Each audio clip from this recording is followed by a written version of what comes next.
Boche gold and diamonds. Buy now pay later.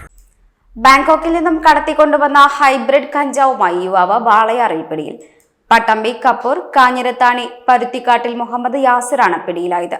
Walayar excise check പോസ്റ്റിൽ നടത്തിയ വാഹന പരിശോധനയിൽ ടൂറിസ്റ്റ് ബസ്സിലെ യാത്രക്കാരനായ ഇയാളിൽ നിന്നും കഞ്ചാവ് കണ്ടെത്തുകയായിരുന്നു. മുഹമ്മദ് യാസിറിൽ നിന്നും 11 ഗ്രാം ഹൈബ്രിഡ് കഞ്ചാവ് കണ്ടെത്തി. വിൽപ്പന നടത്താനും സ്വന്തം ഉപയോഗത്തിനും വേണ്ടിയാണ് എത്തിച്ചതെന്നാണ് മൊഴി. ഹൈഡ്രോഫോണിക് സംവിധാനത്തിലൂടെയാണ് കഞ്ചാവ് വളർത്തിയെടുക്കുന്നതെന്ന് എക്സൈസ് സംഘം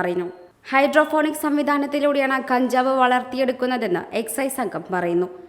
excise inspector CN Manoj Kumar, assistant excise inspector grade G പ്രഭ എന്നിവരടങ്ങിയ സംഘമാണ് ഇയാളെ പിടികൂടിയത്. മുഹമ്മദ് യാസിറിനെ കോടതി റിമാൻഡ് ചെയ്തു.